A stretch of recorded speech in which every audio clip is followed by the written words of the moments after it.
Hello, and welcome to the inner workings of the Not So Genius Mind. I'm your host, the Not So Genius, Amanda McCombs. I'm starting to get into a better routine. I'm almost at weekly. I know it says my podcast does release weekly. It's going to eventually. I'm getting so much better.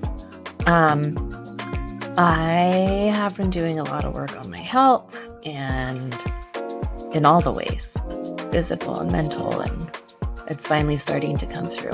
I finished 6 rounds of ketamine therapy. That was brutal. It isn't as easy and wonderful and sunshine and rainbows as everybody makes it seem to be. It is so healing. I am thankful I was able to do that. So I'm going to say that's my thing that I had to do to take care of myself for this episode is doing the ketamine therapy and going through with all of it, because a lot of the things that I went into, it takes a lot of mental preparation before you go into a situation like that. And it's, I have medical staff there with me. It's not just some like crazy trip where somebody gives me some random stuff. It's a process, and I'm thankful for my team. They're over at Rising Health Specialty Clinic here in Utah. They've been helping with my hormone therapy and just my overall health and wellness. And they're the ones that I'm not sponsored by them right now. Maybe I will be, but who knows? I haven't really talked to them about that yet. So I'm not saying this because I'm sponsored. I'm just saying thank you to Rising Health because it's really made a difference. And I really had to, it's getting down to the root cause of why you're feeling sick and not just taking Advil because you're in pain.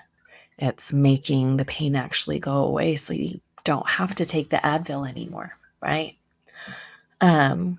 But on a different note, I'm going to spin to something completely different.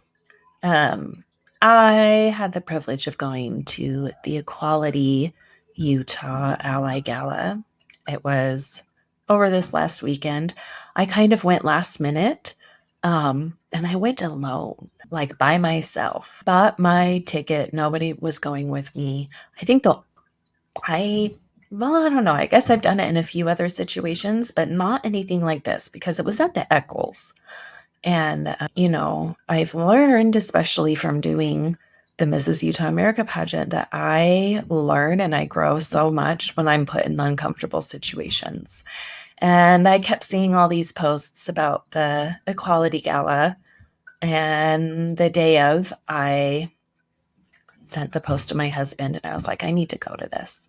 I need to go do my Mrs. Daybreak thing, and I need to go be there and just show them that I'm supportive. And I asked him to go with me. It's really not his scene. And it would be better for him to stay and take care of the kids anyway, right? So I put on my big, huge, beautiful blue dress because when else am I going to put that dang thing on, right? I mean, if you have ideas and you know when I could maybe put it on besides the pageant, because I'm doing that again, that's already clear, but I will come.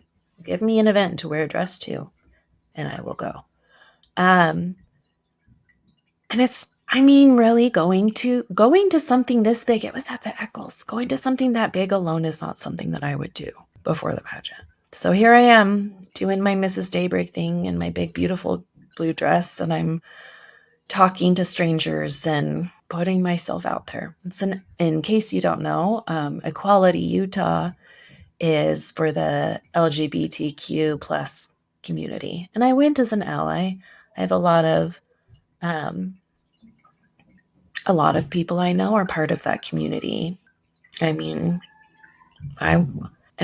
if I learned anything, because I've been to Pride and I've been to other things, but if I learned anything, it's I'm really bad at taking B-reel, like behind the scenes footage, or even just like any kind of footage where I'm just like, wow, this is a really cool moment. Because lately I'm just taking in the moment. So I don't have a lot of photo and video.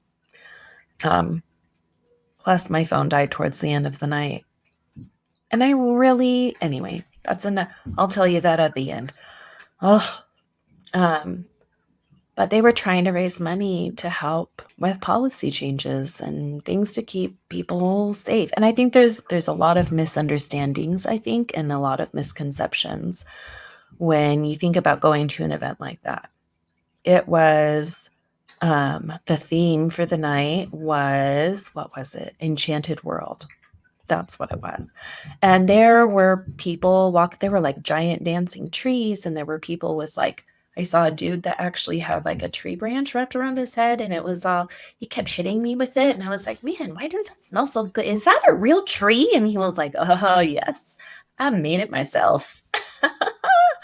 Anyway, so it was so weird to put myself out there because a lot of people have no idea who I am or who Mrs. Daybreak is. So, and there's a big difference, I notice, between like me just going and showing up and me showing up and like wearing something that boldly proclaims who and what I am, right?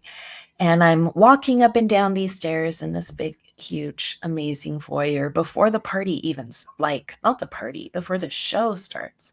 So there was like a party beforehand, and then the show, the concert, and the fundraising stuff.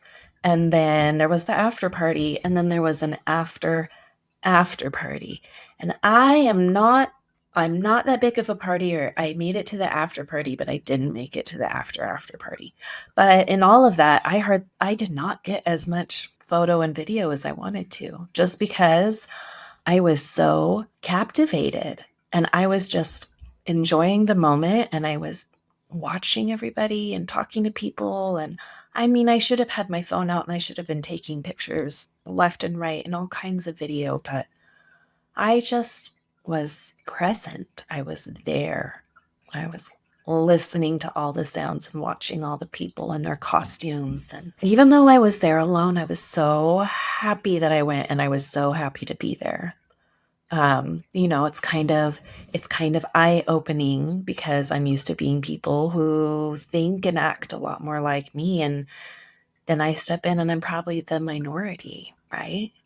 And there was nothing but love. And when it comes down to it all, and there's reasons I talked about ketamine therapy at the beginning, because during my ketamine therapy, and while I was at this gala, I just really came to realize that a lot of what we really want as part of the overall human experience is to be seen and heard and loved, just as we are. Not like, I love you, but you should do this. Like you should believe and think and do whatever I think you should be doing, right? That's not what our lives are supposed to be. And I'm looking around at all these beautiful people that are so full of love and compassion, and all they want is to love. They shouldn't have to fight so hard to exist and to be who they are. And I think really, especially after struggling so hard to figure out who I am, I mean, I'm still on that journey. I'm figuring out who I am, because when I'm walking around wearing that sash and there's all these people that are looking at me and they're like, wow, I didn't know there was a Mrs. Daybreak. I have to be like, here I am. Yes, there is. I'm Mrs. Daybreak. And then I have to explain like how it all comes to be, because there was an interview I did. I'm think I'm going to do a throwback episode, because I was a guest on my friend Courtney Pearl's podcast. And I was a guest on her podcast last year when I was still new to all the pageant stuff and before I had started my own. And we talked about like how I became Mrs. Daybreak and how I claimed that title. I said, this is mine, right? When you put in your paperwork, I don't know if I've mentioned this to like my podcast people, you just write down where you live if that's your preferred title, like if it your neighborhood or your city or county or whatever, I did Mrs. Daybreak thinking nobody else would have it. And it's not like I went and did a beauty pageant. It was like I just signed up and said, I'd like to be Mrs. Daybreak. And if not, I'll do this other one. And nobody else was Mrs. Daybreak. So I'm your Mrs. Daybreak for the foreseeable future. And I have to it's very interesting to tell people oh, I didn't have to do another pageant to do this. I just had to be like, I'm going to be Mrs. Daybreak. This is who I am. Man, it's so fun. So fun to figure it all out all over again, though. I have done a lot of healing with my inner child and my outer child, the whole person, right? Who says we have to grow up? I told Peter Pan that I was only growing up or pretending to be a grown up for the other adults because they don't need to know. Why do you think I was in first grade so long? Just kidding. It's because I was a teacher. Anyway, there were a lot of people from the community that were there, and I loved seeing a lot of the LGBTQ Daybreak crowd there. So, hi. If I ran into you and gave you a quick hello, it was nice to see you. And if you found me on my podcast, give me a quick hello. I'm going to start winding things up here, but you can say hi to me over at my Instagram, which is Not So Genius. Or if you want to collaborate or schedule an interview, I'm totally open to doing that. I think that would be really fun. So shoot me a message. Let's connect. And you should check out Equality Utah on Instagram for pictures and video and any ways that you're interested in contributing to help and be a part of that amazing community. There were just so many amazing people there. I was in awe. People on and off the stage. It was just so cool. If you've listened this far, thank you. Take care of yourselves. It's a crazy world out there.